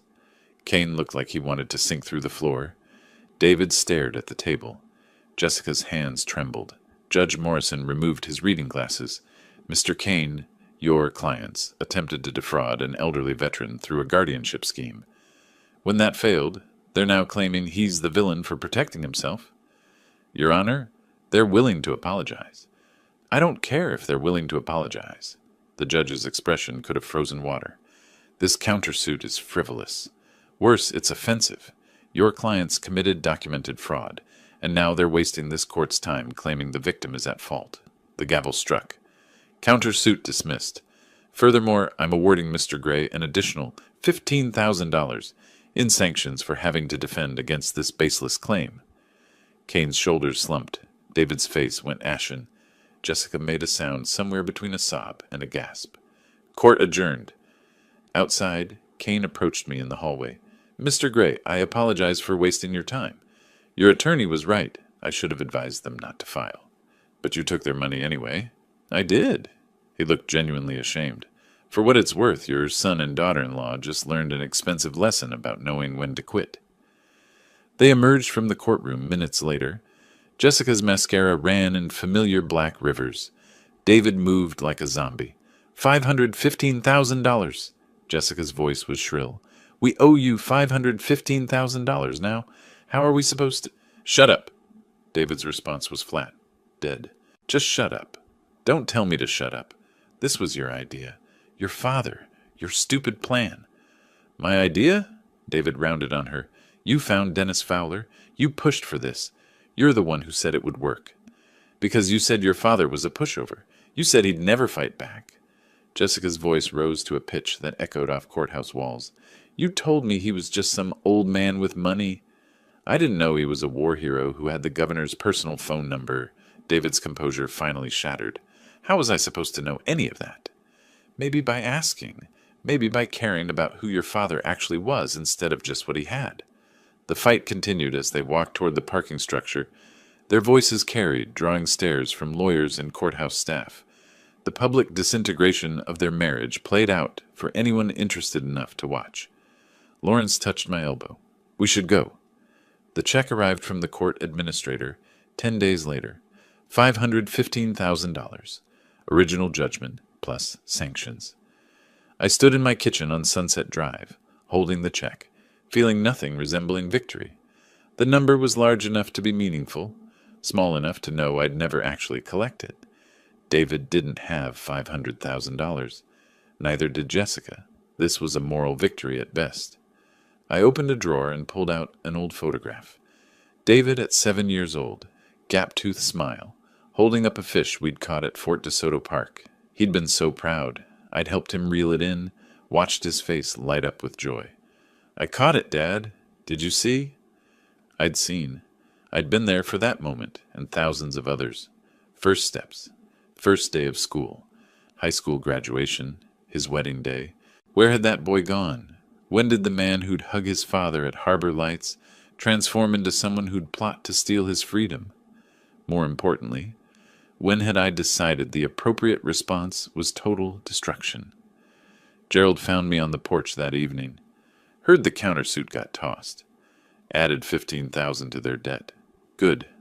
Gerald settled into his usual chair. Though I have to say, Milton, you've been thorough. David's unemployed, living in a studio, drowning in debt, and now his wife's left him. Jessica's blacklisted from employment in 3 counties. Their marriage is over. Their reputations are destroyed. They tried to destroy me first. They did. No argument there. Gerald studied me carefully. But you're not celebrating. You're sitting here alone, holding old photographs. So I'll ask again, you doing okay with all this? Was I? I'd protected my assets, proven my competence, exposed fraud, maintained my freedom, everything I'd set out to do. But victory tasted like ashes mixed with regret. The photograph in my pocket showed a 7-year-old who'd loved his father. That boy was gone. The man who'd replaced him was broken, bitter, and bankrupt. I'd broken him, methodically, effectively, completely. I'm fine, I told Gerald. He didn't believe me. I didn't believe me. That night, David's number appeared on my phone. I almost didn't answer. Hello? Dad? His voice was hoarse, defeated. I'm not calling to argue. I'm not calling to ask for money. I just need you to know. I get it now. I understand what I tried to do to you. I understand why you fought back. A long pause. I deserved everything you did to me. I said nothing. Jessica and I are getting divorced. She moved back to Orlando permanently. I'm living in a place with roaches and working delivery apps to afford ramen. He laughed bitterly. Everything you built over decades, I tried to steal in months. And you showed me what happens when you underestimate someone. Is there a point to this call, David? Just this. You won. Completely. Totally. I have nothing left to take. No way to fight back. Nowhere to go but down. His voice cracked. I hope that gives you peace. He hung up before I could respond.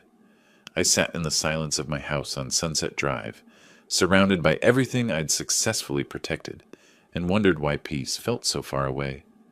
August bled into September with heat that refused to break. The house felt larger than it should. Rooms I hadn't entered in weeks gathered dust. My victory had bought me security and loneliness in equal measure. Gerald stopped by more frequently. Checking on me, he claimed, making sure I hadn't gone full hermit. You've been sitting on this porch every evening for 2 weeks, he observed one afternoon, settling into his usual chair. Same position, same expression, same emptiness. I'm fine. You're not. Gerald leaned forward, elbows on knees. You won, Milton. Protected everything. Exposed the fraud. Made them pay. So why do you look like you lost? I didn't answer immediately. A pelican dove for fish in the distance, came up empty. Tried again. I keep thinking about a conversation we had years ago, I finally said. David was maybe 14. Got in trouble at school for cheating on a test. I sat him down, told him actions have consequences. Told him character matters more than shortcuts. Sounds like good parenting. He looked at me and said, I understand, Dad. I won't disappoint you again. I gripped my coffee mug tighter. I believed him. Thought I'd raised someone with integrity. Gerald was quiet, patient. Now he's living in a 950 studio on Missouri Avenue, delivering DoorDash orders to survive, drowning in debt he'll never escape. I met Gerald's eyes. I did that. Methodically. Systematically. I destroyed my own son. He tried to destroy you first. I know. That's what makes this complicated. I set down the mug. Justice says he deserved consequences. But Gerald, I didn't just deliver consequences. I delivered annihilation. I could have stopped at protecting my assets. Instead, I kept pushing until there was nothing left of him.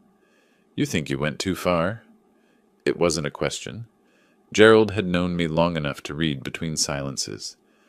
I think, I said slowly, that somewhere between defending myself and destroying him, I became the kind of person I wouldn't have respected 30 years ago.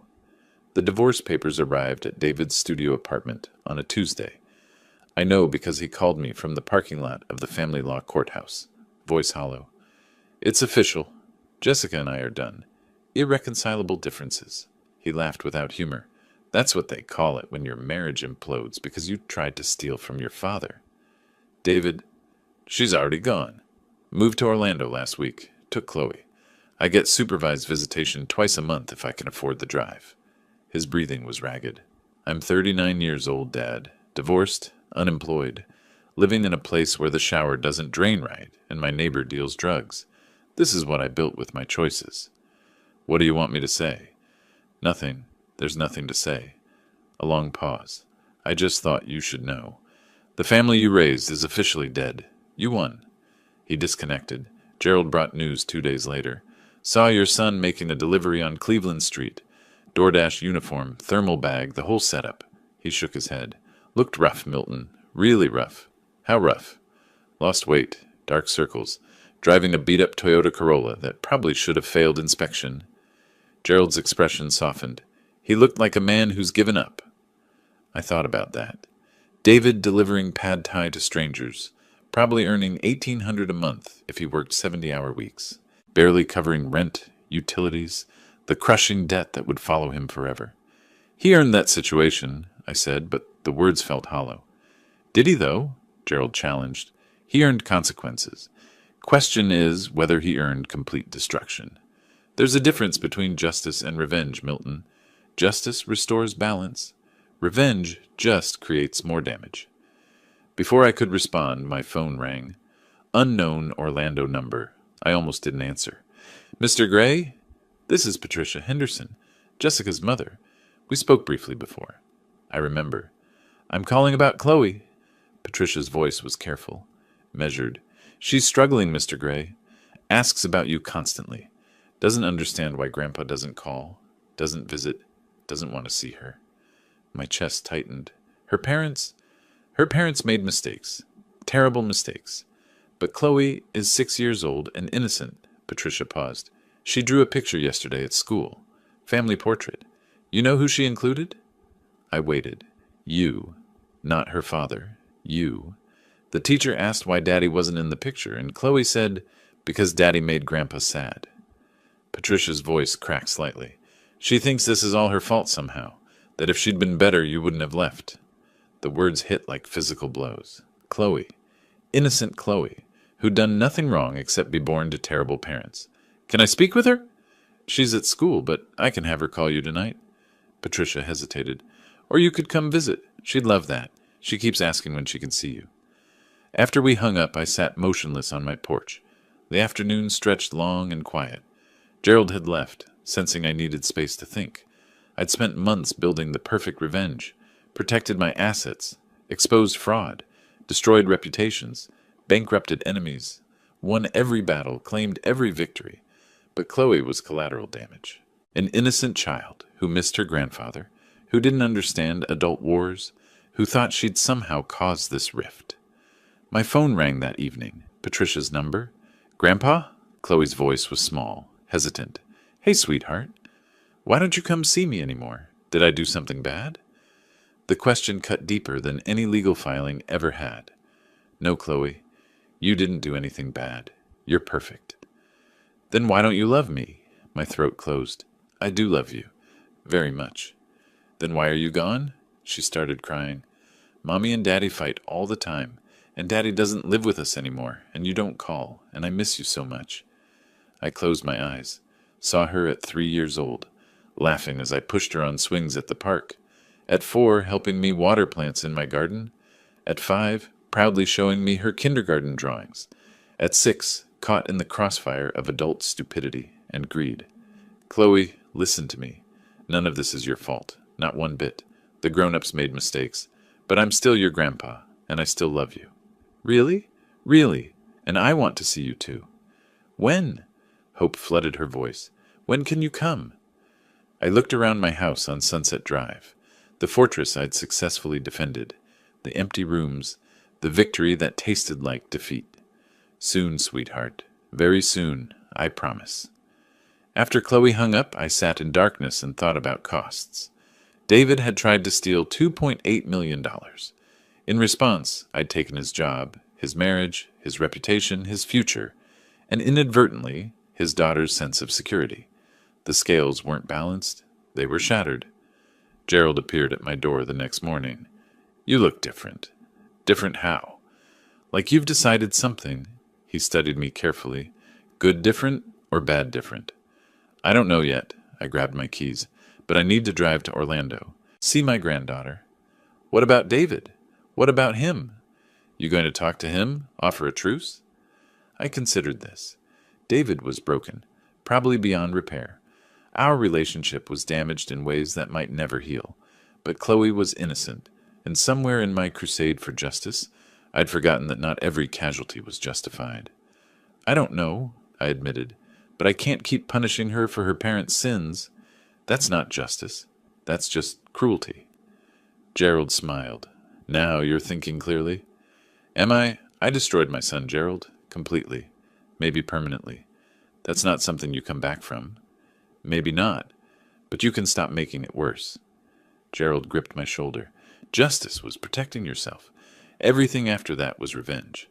The question is whether you're ready to stop." I thought about David's voicemail, the brokenness in his voice, the admission of guilt and acceptance of consequences. I thought about Jessica, blacklisted from employment, living with her parents at 37. I thought about Chloe, who just wanted her grandfather back. I protected what was mine, I said quietly, but in the process I lost what mattered. So what now? Now I try to figure out if anything can be salvaged. I walk toward my truck, starting with my granddaughter. The rest, I don't know. Maybe some things can't be fixed. Gerald watched me pull out of the driveway. "Milton," I stopped, rolled down the window. "Revenge is easy. Forgiveness is hard. But only one of them lets you sleep at night." The drive to Orlando took 90 minutes. I spent every minute wondering if I'd pushed too far, if justice had turned into something uglier, if winning meant anything when it cost you everyone you loved. Patricia answered the door. "She's been waiting by the window for an hour, wouldn't eat breakfast. Is David—" "David doesn't know you're coming. Jessica called him yesterday, told him she thought you and Chloe should reconnect. He didn't object. I think he's too broken to fight anything anymore." Before I could respond, small footsteps thundered down the hallway. "Grandpa!" Chloe crashed into my legs with the full force of a 6-year-old who'd missed someone desperately. I picked her up, felt her arms wrap around my neck, and for the first time in months, something in my chest loosened. "I missed you so much," she whispered into my shoulder. "I missed you too, sweetheart." She pulled back, looked at my face with serious eyes. "Are you going to go away again?" I thought about my empty house, my complete victory, the hollow triumph that had left me alone with my righteousness. "No, Chloe, I'm not going anywhere." The afternoon passed in a blur of coloring books and stories. Chloe showed me her room, her toys, her school projects. We fed ducks at a nearby park. She held my hand and chattered about everything and nothing. As the sun started setting, Patricia pulled me aside. She needed this. "Thank you for coming. I should have come sooner. You were hurt, angry.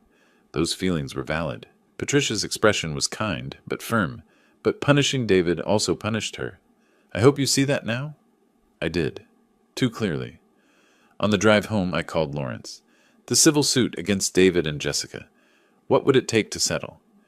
"Milton, I want to know my options. Can we reduce the judgment?" Lawrence was quiet. "Yes, but why?" "Because my granddaughter shouldn't have to grow up knowing her grandfather destroyed her parents completely. There's a difference between justice and annihilation. I'm learning that difference about 6 months too late." "What are you proposing?" "I don't know yet, but the war needs to end, before there's nothing left to salvage." Lawrence drafted the settlement proposal 3 days later. The $515,000 judgment would be reduced to $50,000, payable over 10 years at $5,000 annually. No interest. No penalties for late payment, if David could document genuine hardship. "This is extraordinarily generous," Lawrence observed. "He'll never fully compensate you." "I don't need compensation. I need to sleep at night." I signed the papers. "Send it to his attorney." David called within hours of receiving the offer. His voice shook. "Is this real?" "It's real." "Why? After everything I did, why would you—" "Because my granddaughter shouldn't have to grow up knowing I destroyed her father completely." I kept my tone level. "This doesn't mean I forgive you, David. It means I'm choosing to stop punishing Chloe for your mistakes. Silence on his end. Then, can we meet? Face to face? I need to say things that don't work over the phone. When? Whenever you're willing. I thought about that. Part of me wanted to refuse, to maintain the wall I'd built. But Gerald's words echoed, "Forgiveness is hard, but it's the only thing that lets you sleep at night." Crest Lake Park, Saturday afternoon, 2 o'clock. Saturday arrived with temperatures finally dropping into the 70s. The park was busy with families, joggers, people feeding ducks by the water. I found David sitting at a picnic table near the playground, watching children on swings with an expression I recognized. Longing mixed with regret. He'd lost weight. Gerald hadn't exaggerated. His DoorDash shirt was clean but worn. The confidence that had carried him through his scheme had been replaced with something closer to defeat. He saw me approaching and stood, hesitated, then sat back down. I took the bench across from him. "You wanted to talk." "I don't know where to start." His hands twisted together on the table. "I've practiced this conversation 100 times, and now that you're here, everything I planned to say feels inadequate." "Try anyway." He took a breath. "I was a terrible son. Not just in the guardianship scheme, though that was unforgivable, but in everything that led to it. I looked at you and saw a bank account instead of a father. I listened to Jessica complain about money and thought the solution was stealing from you instead of living within our means." His voice cracked. "I was willing to have you declared insane, Dad, to lock you away, to steal your freedom and your dignity and pretend it was love." I stayed silent, let him continue. "The worst part is I thought you were weak, an easy target, some old man who'd never fight back." He met my eyes finally.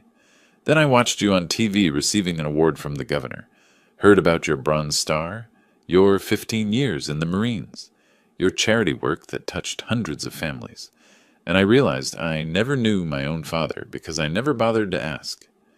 "You only cared what I had," I said quietly, "not who I was." "Exactly." He wiped his eyes roughly. "I deserve everything that happened. The lawsuit, the job loss, the divorce, the public shame, Jessica leaving, living in that studio apartment where the walls are so thin I hear my neighbors' arguments every night. All of it. That's quite an admission. It's the truth." He gestured at himself. "This is what I built with my greed. 39 years old, delivering pizzas to survive, drowning in debt I'll never fully pay. My daughter lives 3 hours away and barely knows me. My wife, ex-wife, won't speak to me. The town I grew up in treats me like a criminal." "You were a criminal." "I was." He didn't argue. "But you know what the worst part is? It's not the poverty or the shame or the debt. It's knowing that I had a father who would have helped me if I'd just asked. If I'd been honest about the financial trouble instead of trying to steal. If I'd treated you like a person instead of an ATM."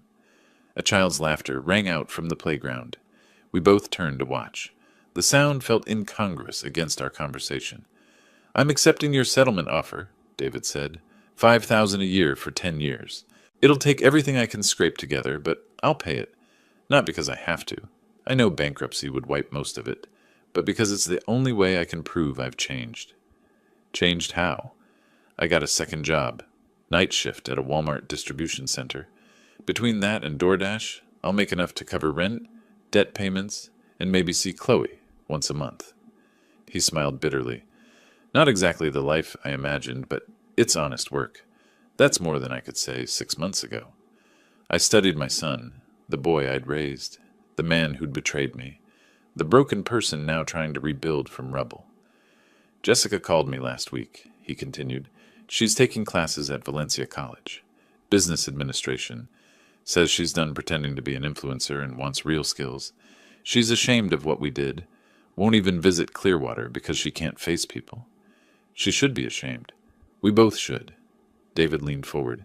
"Dad, I'm not asking for forgiveness. I don't deserve that. I'm not asking you to forget what I did or pretend it didn't happen. I just need you to know. I understand now. I understand what I tried to take from you. And I'm sorry. Truly, completely, devastatingly sorry." The apology hung in the air between us. No excuses, no blame shifting, just acknowledgement and remorse. "I'm sorry too," I said finally. His head jerked up. "What?" I'm sorry I didn't stop at protecting myself. You tried to destroy me, and I responded by destroying you. That was justice up to a point.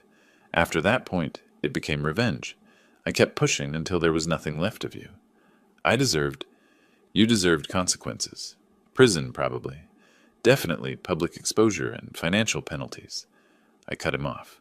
But I made sure you lost everything. Your marriage, your job, your reputation, your connection with your daughter. Some of that was inevitable. Some of it was me being thorough. You were protecting yourself. I was annihilating you. There's a difference. I watched the ducks paddling near the shore. Gerald asked me if I was doing okay with all this. I kept saying I was fine, but I wasn't. Victory felt like ashes because somewhere in my crusade for justice, I forgot that you were still my son. David's shoulders shook. He covered his face with his hands. I won't forget what you did, I continued. I can't. Trust doesn't come back easily. Maybe it never comes back fully, but I can stop making your life harder. I can reduce the debt to something manageable. I can let you rebuild. Why? His voice was muffled by his hands. Because Chloe asked me why I don't love her anymore. Because she thinks your mistakes are her fault. Because I'd rather be her grandfather than your executioner. He lowered his hands. Tears streaked his face. I don't know how to make this right. You don't. Not completely. Some things can't be fixed. I stood. But you can stop making it worse. Pay the $50,000 over 10 years. Be honest. Work hard. Be a better father to Chloe than you were a son to me. I will, I promise. Don't promise me. Prove it. I started to walk away, then turned back. David, one more thing. Yeah? The next time you're in Clearwater to see Chloe, you can come by the house. Not to visit. Not to rebuild what we had. Just to pick up some things I've been holding for you. Baby pictures. Your mother's jewelry she wanted you to have. Things that belong to you. His expression crumbled. Dad, don't read more into it than it is. I'm not offering reconciliation. I'm offering basic decency. I paused. But maybe someday, if you prove you've really changed, we can try for more. Someday, not today. I left him at that picnic table, crying quietly while children played nearby. Gerald found me on my porch that evening. How'd it go? He apologized. Meant it, I think. I sipped my coffee. Jessica's taking college classes. David's working 2 jobs. They're trying to rebuild from nothing? You reduced the judgment to $50,000, payable over 10 years. Gerald nodded slowly. That's mercy, Milton, not weakness. Mercy. Maybe. Or maybe I'm just tired of being angry. I watched the sunset paint Clearwater pink. I won everything, Gerald. Protected my assets. Exposed the fraud. Destroyed their reputations. Made them pay. But winning didn't feel how I expected. How did you expect it to feel? Satisfying. Instead, it just felt empty. I set down my coffee. I spent 6 months proving I wasn't weak, wasn't stupid, wasn't an easy target. But in the process, I lost my family. That's not victory. That's just different kind of loss. So what now? Now I try to figure out what comes after revenge. Lawrence tells me Dennis Fowler's serving 18 months in federal prison for the guardianship schemes. Dr. Curtis got 5 years for Medicare fraud. The people who tried to destroy me are facing consequences. And David? David's paying his debt. Slowly. Painfully. But honestly. I paused. He'll never be the son I thought I raised. But maybe he can be someone better than the person he became. Time will tell. 3 weeks later, David made his first payment. $5,000. Transferred from an account that probably had exactly $5,012 in it. The payment confirmation came with a note. First of 10. I won't miss one. David. Chloe visited me at the end of September. We spent the afternoon at the beach, building sandcastles, collecting shells, eating ice cream that melted faster than we could finish it. She held my hand and talked about school, about her friends, about nothing important, and everything that mattered. Daddy said you're friends again, she mentioned casually while searching for sand dollars. We're working on it, sweetheart. That's good. I like it when people work on things instead of giving up. She found a perfect sand dollar and showed me triumphantly. See? Sometimes broken things can be fixed if you're careful. Out of the mouths of 6-year-olds, Jessica never called to apologize. I didn't expect her to. Gerald reported seeing her at Valencia College's website. She'd made the dean's list, building a new life in Orlando. That was probably for the best. The house on Sunset Drive felt less empty as October arrived. Gerald came by regularly. Lawrence stopped treating our meetings like war councils and started treating them like friendly check-ins. I started volunteering at the community center, teaching basic financial literacy to young families. Turned out I had skills beyond just protecting assets. Who knew? David sent a photo in early October, him and Chloe at a pumpkin patch, both smiling. He looked healthier. She looked happy. The caption read, "Thank you for letting me try to be better." I saved the photo, didn't respond. Some things didn't need words. One evening in late October, I sat on my porch and thought about the past year, the betrayal, the battle, the victory that felt like defeat until I understood that revenge and justice weren't the same thing. I'd protected everything I owned, proven I wasn't weak, made them understand that underestimating the old man was a fatal mistake. But the real victory wasn't the money or the court judgments or the public vindication. The real victory was deciding to stop fighting before there was nothing left to save. Gerald joined me, bringing oranges from his tree. "You look peaceful." I feel closer to it than I did 6 months ago. What changed? I realized that being right doesn't always mean being happy, and being strong doesn't always mean being unforgiving. I took an orange. David betrayed me. Jessica enabled it.